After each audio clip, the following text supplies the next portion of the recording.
ನಮಸ್ಕಾರ ಭಕ್ತರೇ.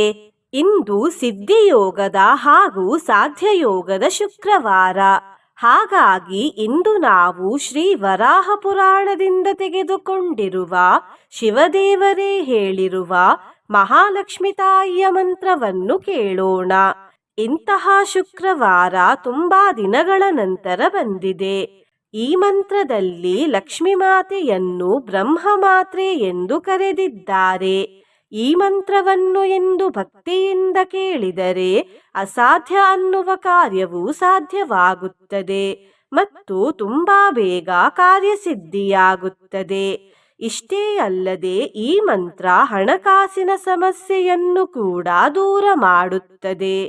ಇಂದಿನ ಭಗವದ್ಗೀತೆಯ ಜ್ಞಾನ ಹೀಗಿದೆ. ಏನನ್ನು ತಿಳಿದುಕೊಂಡರೆ ಸಾಕು ಎಂದು ಶ್ರೀಕೃಷ್ಣ ದೇವರು ಮಹಾನ್ ಯೋಧ ಶ್ರೀ ಅರ್ಜುನರಿಗೆ ಈ ಶ್ಲೋಕದ ಮೂಲಕ ಹೇಳುತ್ತಿದ್ದಾರೆ.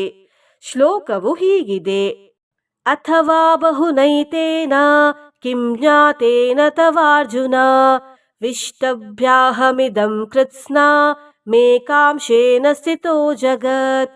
ಈ ಶ್ಲೋಕದ ಅರ್ಥ ಹೀಗಿದೆ: ಅಥವಾ ಅರ್ಜುನನೇ, ಬಹಳವಾಗಿರುವ ಇದನ್ನೆಲ್ಲ ತಿಳಿಯುವುದರಿಂದ ನಿನಗೆ ಪ್ರಯೋಜನವೇನು? ನಾನು ನನ್ನದೊಂದೇ ಅಂಶದಿಂದ ಈ ಜಗತ್ತನ್ನೆಲ್ಲ ವ್ಯಾಪಿಸಿ ಇನ್ನೂ ಉಳಿದಿರುವೆನು ಎಂಬುದನ್ನು ತಿಳಿದರೆ ಸಾಕು ಅನ್ನುವುದು ಈ ಶ್ಲೋಕದ ಅರ್ಥ. ಮಂತ್ರ ಜಪಿಸುವ ಮೊದಲು ನನ್ನದೊಂದು ವಿನಂತಿ ಭಕ್ತರೇ. ನೀವು ಚಾನಲಿಗೆ ಮೊದಲನೇ ಬಾರಿ ಬಂದಿದ್ದರೆ ಚಾನಲ್ ಅನ್ನು ಸಬ್ಸ್ಕ್ರೈಬ್ ಮಾಡಿ ಹತ್ತಿರದ ಬೆಲ್ ಬಟನ್ ಅನ್ನು ಒತ್ತಿ. ವಿಡಿಯೋಗೆ ಲೈಕ್ ಮಾಡುವುದನ್ನು ಮರೆಯಬೇಡಿ ಮತ್ತು ಮಂತ್ರ ಕೇಳುವಾಗ ಕಾಪಾಡಿ ಮಾತೆ ಎಂದು ಕಮೆಂಟ್ ಮಾಡಿ. ಕಣ್ಣು ಮುಚ್ಚಿ ಮಂತ್ರವನ್ನು ಪೂರ್ತಿ 108 ಬಾರಿ ಕೇಳಿ. ಓಂ ಹ್ರೀಂ ಶ್ರೀಂ ಲಕ್ಷ್ಮೀಭ್ಯೋ ನಮಃ. ಓಂ ಹ್ರೀಂ ಶ್ರೀಂ ಲಕ್ಷ್ಮೀಭ್ಯೋ ನಮಃ. ಓಂ ಹ್ರೀಂ ಶ್ರೀಂ ಲಕ್ಷ್ಮೀಭ್ಯೋ ನಮಃ. ಓಂ ಹ್ರೀಂ ಶ್ರೀಂ ಲಕ್ಷ್ಮೀಭ್ಯೋ ನಮಃ. ಓಂ ಹ್ರೀಂ ಶ್ರೀಂ ಲಕ್ಷ್ಮೀಭ್ಯೋ ನಮಃ. ಓಂ ಹ್ರೀಂ ಶ್ರೀಂ ಲಕ್ಷ್ಮೀಭ್ಯೋ ನಮಃ. ಓಂ ಹ್ರೀಂ ಶ್ರೀಂ ಲಕ್ಷ್ಮೀಭ್ಯೋ ನಮಃ. ಓಂ ಹ್ರೀಂ ಶ್ರೀಂ ಲಕ್ಷ್ಮೀಭ್ಯೋ ನಮಃ. ಓಂ ಹ್ರೀಂ ಶ್ರೀಂ ಲಕ್ಷ್ಮೀಭ್ಯೋ ನಮಃ.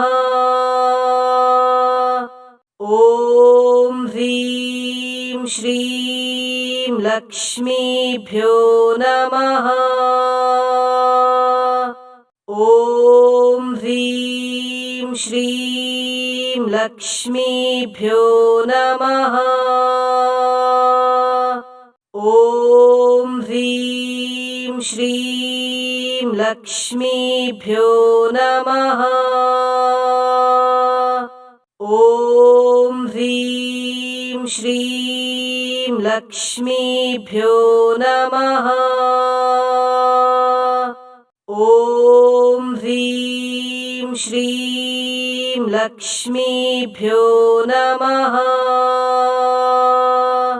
ಓಂ ಹ್ರೀಂ ಶ್ರೀಂ ಲಕ್ಷ್ಮೀಭ್ಯೋ ನಮಃ. ಓಂ ಹ್ರೀಂ ಶ್ರೀಂ ಲಕ್ಷ್ಮೀಭ್ಯೋ ನಮಃ. ಓಂ ಹ್ರೀಂ ಶ್ರೀಂ ಲಕ್ಷ್ಮೀಭ್ಯೋ ನಮಃ.